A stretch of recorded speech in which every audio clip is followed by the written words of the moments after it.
Hello मेरे प्यारे बच्चों, स्वागत है आप सभी का आपके अपने प्यारे से यूट्यूब चैनल इंस्पायर स्टडी के एक बेहतरीन प्लेटफॉर्म पर। सो माय डियर स्टूडेंट, आज हम इस वीडियो में क्लास 12th फिजिक्स के मोस्ट इम्पोर्टेंट डाइवेशन का निपटारा करने वाले हैं, जैसे कि आपने थंबनेल में देख लिया है। तो चलिए शुरुआत करते हैं। देखिए प्यारे बच्चों, मैंने वो डाइवेशन लिए हैं जो एग्ज़ाम में लगभग हर साल 4 से 5 नंबर तक का प्रत्येक क्वेश्चन आता ही आता है। तो इसलिए मैंने एक भी क्वेश्चन ऐसा नहीं लिया एक्स्ट्रा। तो प्लीज़ इस वीडियो को पूरा देखिएगा और हर एक डाइवेशन को बड़े ध्यान से देखिएगा और उसको कवर करने की कोशिश कीजिएगा। तो चलिए शुरुआत करते हैं, देखते हैं पहला ही डाइवेशन। अब पहला डाइवर्सन हमारा क्या कर रहा है, चेक कर लेते हैं। ये कह रहा है किसी विद्युत द्विध्रुव के कारण अक्षीय स्थिति में किसी बिंदु पर विद्युत क्षेत्र की तीव्रता का व्यंजक प्राप्त करें। तो ये हमारे पहले ही चैप्टर का क्वेश्चन है और मोस्ट इंपोर्टेंट है। विद्युत द्विध्रुव का एक होता है अक्षीय, एक होता है निरक्षीय। तो दोनों डाइवर्सन मोस्ट इंपोर्टेंट है, इस बात का ध्यान रखें। आपके 5 से 6 नंबर तक ये डाइवर्सन एग्जाम में पूछी जाती है। अब इसका क्या फॉर्मूला होता है ये आपको पता होना चाहिए। अर्थात क्या होता है, ये होता है E बराबर 1/4 पाई E0 गुणा 2p/r3। अब ये इसका क्या होता है, फॉर्मूला होता है। तो इस डाइवेशन को आप मोस्ट इंपोर्टेंट मानिएगा, इंपोर्टेंट है। अगर इसके नुस्खे के मात्रक की बात की जाए तो मात्रक क्या होता है दोस्तों, ये होता है न्यूटन बटे मीटर। क्या होता है, न्यूटन बटे मीटर। तो बिना, अगर आप डाइवर्शन तैयार कर रहे हैं तो मात्रक और विमा जरूर याद रखें। तो मात्रक मैंने लिख दिया है, तो समझ गए होंगे पहली डाइवर्शन मोस्ट इंपोर्टेंट है। लगभग हर पेपर में मैंने ये देखी है, इसलिए मैंने आपको करा रहा हूँ। तो चलिए नेक्स्ट देख लेते हैं। नेक्स्ट है हमारी क्वेश्चन नंबर 2 की, विद्युत द्विध्रुव के कारण निरक्षीय स्थिति में किसी बिंदु पर विद्युत क्षेत्र की तीव्रता का व्यंजक प्राप्त करें। तो चलिए ये भी वही है बिल्कुल, और ये क्या है, केवल अक्षय है और ये निरक्षय है। तो इसमें देखिए हैं दोनों बहुत ही आसान, पहले ही चैप्टर की हैं। तो ये प्लीज़ याद रखें कि कितनी इंपॉर्टेंट है। अब अगर इसकी बात की जाए, इसके फॉर्मूले की बात की जाए, तो इसका फॉर्मूला है E बराबर 1/4 पाई E0 गुणा। अब देखिए यहाँ 2p था, यहाँ केवल p आएगा। क्या आएगा, p, और बटे क्या आ जाएगा, r3। तो ये इसका क्या है, डाइवेशन है। इस डाइवेशन को कंप्लीट कर लीजिएगा, क्योंकि एग्जाम में मोस्ट इंपॉर्टेंट है। कितनी इंपॉर्टेंट है, शायद उस बच्चे से पूछिए जो पिछले साल इस डाइवेशन की वजह से एग्जाम से बाहर हो गया था या वो फेल हो गया था। तो समझ गए होंगे कितनी इंपॉर्टेंट है। अगर इसके मात्रक की बात की जाए तो मात्रक बिल्कुल यही होता है, न्यूटन बटे मीटर। तो मैं लिख देता हूँ न्यूटन बटे मीटर। तो आई होप आपको क्लियर हो गई होगी कि डाइवर्शन कितनी इंपॉर्टेंट है। अब चलिए नेक्स्ट देख लेते हैं। नेक्स्ट क्या है हमारी, फिर नेक्स्ट है हमारी, सिद्ध करो कि किसी बंद पृष्ठ से गुजरने वाला विद्युत फ्लक्स उस पृष्ठ द्वारा परिबद्ध कुल आवेश Q का 1/E0, यानी कि इसे क्या कहते हो, इसे कहते हो एप्सिलॉन नॉट गुना होता है, जहां E0 मुक्त आवेश की विद्युतशीलता है। तो कितने इंपॉर्टेंट है, देखिए ये लगभग आपके, ये कह रहा हूँ 2 से 3 या 3 से 4 नंबर तक भी इंपॉर्टेंट बन जाता है। तो डाइवर्सन मोस्ट इंपॉर्टेंट है, क्या होती है। अब इसके क्या लिख लेते हैं, इसका फॉर्मूला लिख लेते हैं जो एग्जाम में आपको तैयार करना होता है। तो वही होता है 5E बराबर Q गुणा 1/E0। आप ऐसे भी लिख सकते हैं, या एक तरीका ये होता है Q के जब एक में गुणा करोगे तो ये बन जाएगा Q बटे E0 या एप्सिलॉन नॉट। तो समझ गए कितनी इंपॉर्टेंट है, ये एग्जाम में आपकी आती ही आती है। तो आई होप समझ रहे होंगे कि हर डाइवर्शन कितनी इंपॉर्टेंट है। तो प्लीज़ इस बात को तैयार कर लीजिएगा। तो चलिए अब देखते हैं नेक्स्ट क्वेश्चन।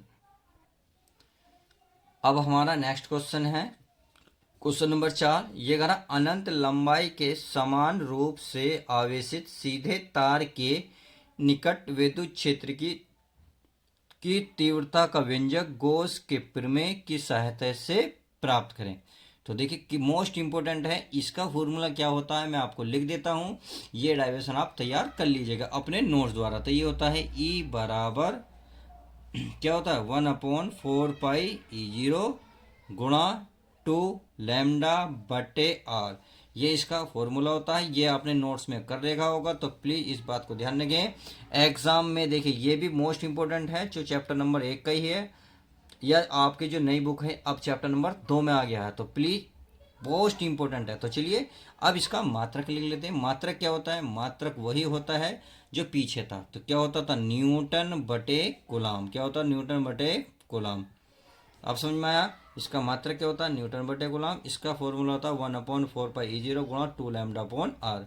अब कुछ बच्चे सोचेंगे सर इसमें लैम्डा क्या होता है, आर क्या होता है, क्योंकि ये तो वैल्यू सबको पता होती है।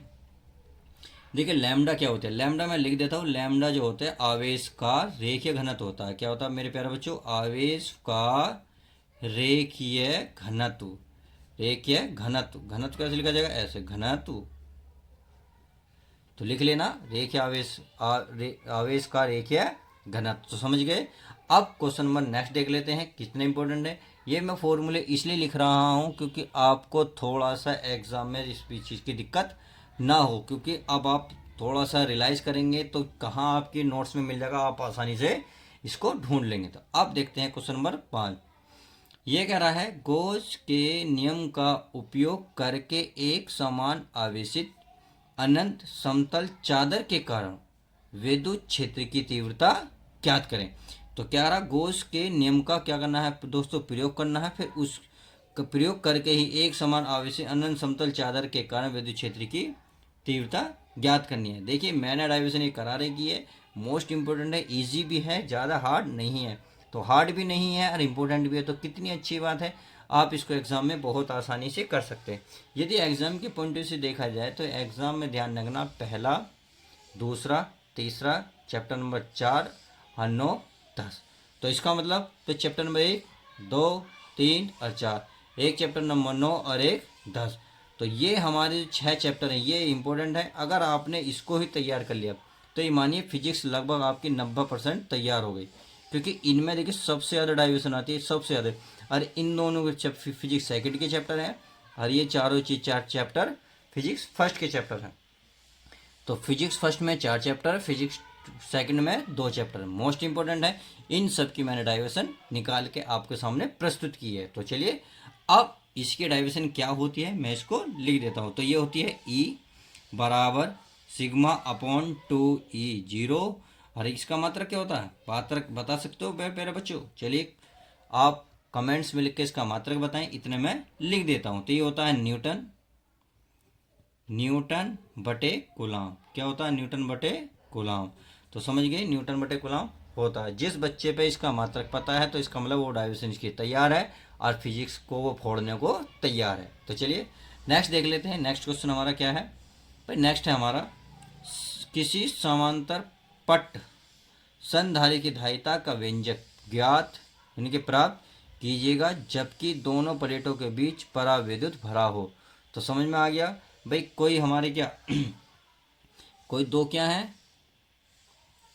चलिए मैं आपको थोड़ा सा दिखा देता हूँ, अगर नहीं दिख रहा होगा तो अब दिख रहा है।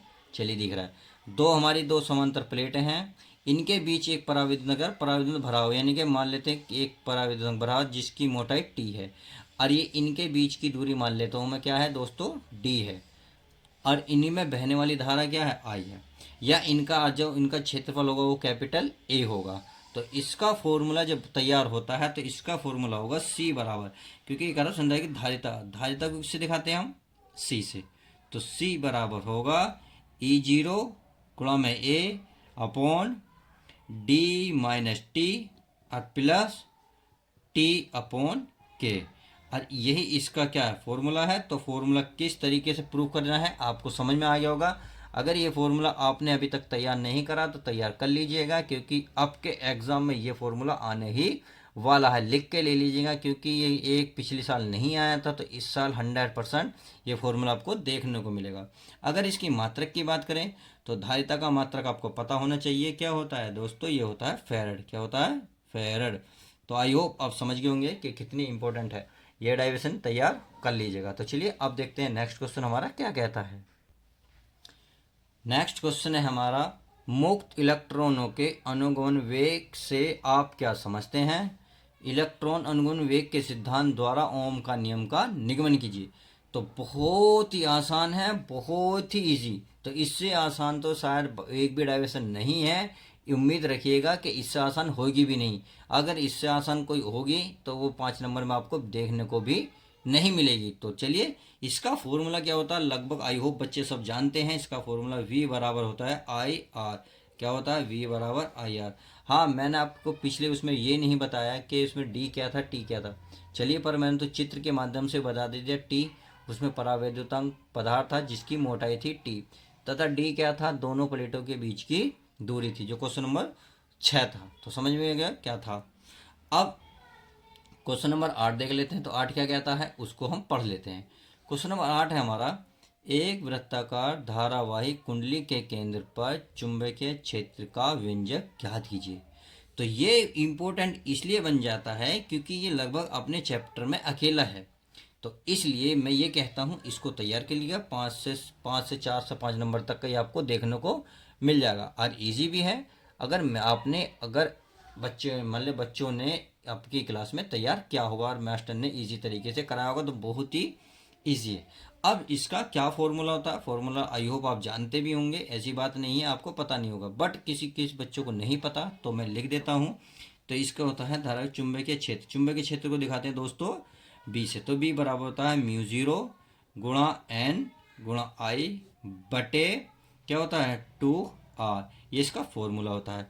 अब μ0 तो नियतांक है, N क्या है, N क्या है फेरों की संख्या, I क्या है उसमें बहने वाली धारा, और R क्या है, R है दूरी। अगर μ0 की बात की जाए, देखिए आपने पढ़ा होगा E0 क्या होता है विद्युत से निर्वात में विद्युतशीलता होती है, जबकि μ0 जो होती है ये आती है पर यानी कि निर्वात की चुंबकशीलता।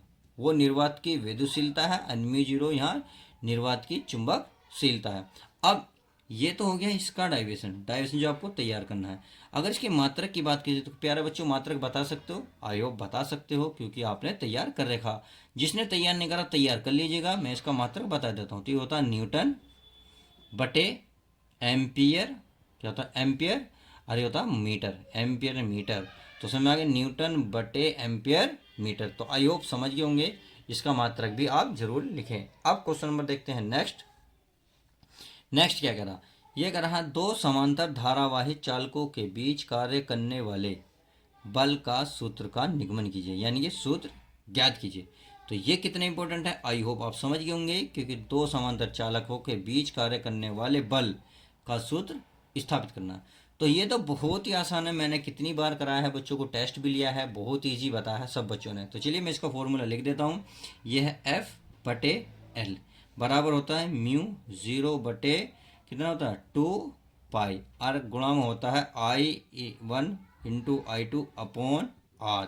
तो अब क्या क्या है ये आपको मैं बता देता हूँ।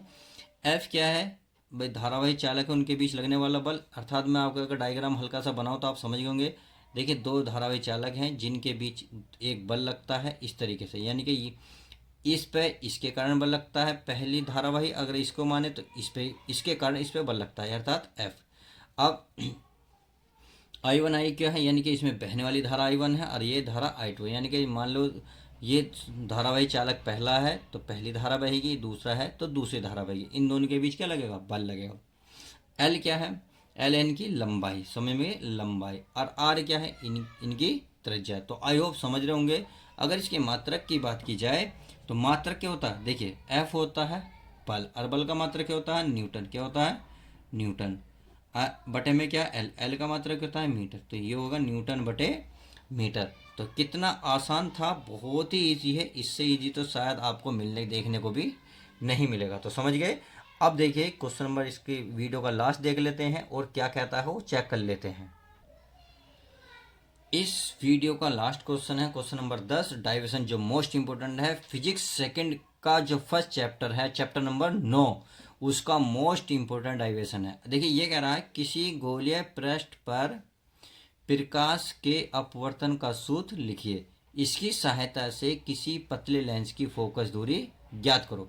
तो कितना इंपॉर्टेंट है, मोस्ट इंपॉर्टेंट है, हर साल हर बार हर सेट में देखने को मिलता ही मिलता है, चाहे यूपी बोर्ड की बात करें या बिहार बोर्ड की बात करें। तो आसान है, ऐसी कोई बड़ी बात नहीं है। इसका क्या फॉर्मूला होता है, फॉर्मूला मैं लिख देता हूँ, जिस बच्चों को नहीं पता उसको तैयार कर लीजिएगा। तो ये होता है 1/f बराबर n-1, अरे मैं 1/r1 माइनस के 1/r2। एफ क्या है, बल है, और ये क्या है आपका, यानी कि बल नहीं सॉरी फोकस दूरी है। एन क्या है, एन है आपका अपवर्तनांक। क्या है दोस्तों, अपवर्तनांक। तो आई होप आप समझ गए होंगे कि मैंने जो 10 डाइवर्शन ली है कितनी इंपॉर्टेंट है, और चैप्टर मैंने बता चुका हूँ। अगर आपको तैयारी बढ़िया से करनी है तो चैप्टर नंबर 1, 2, 3, 4 और चैप्टर नंबर 9, 10 को अच्छी तरीके से कवर करिएगा। उसमें चाहे डाइवर्शन की बात करो या आप न्यूमेरिकल की बात करो, हर एक चीज़ इंपॉर्टेंट है। तो चलिए मिलते हैं किसी और मज़ेदार वीडियो के साथ। ऐसे ही मैं आपके लिए एग्ज़ाम से रिलेटेड वीडियो बनाता रहूँगा। तो मिलते हैं नेक्स्ट वीडियो में। यदि आप चैनल पर नए हैं तो चैनल को सब्सक्राइब करें, और हाँ वीडियो पसंद आई तो वीडियो को लाइक करना ना भूलें। तो आई होप समझ गए होंगे। मिलते हैं किसी और वीडियो के साथ, जब तक के लिए टेक केयर, बाय दोस्तों।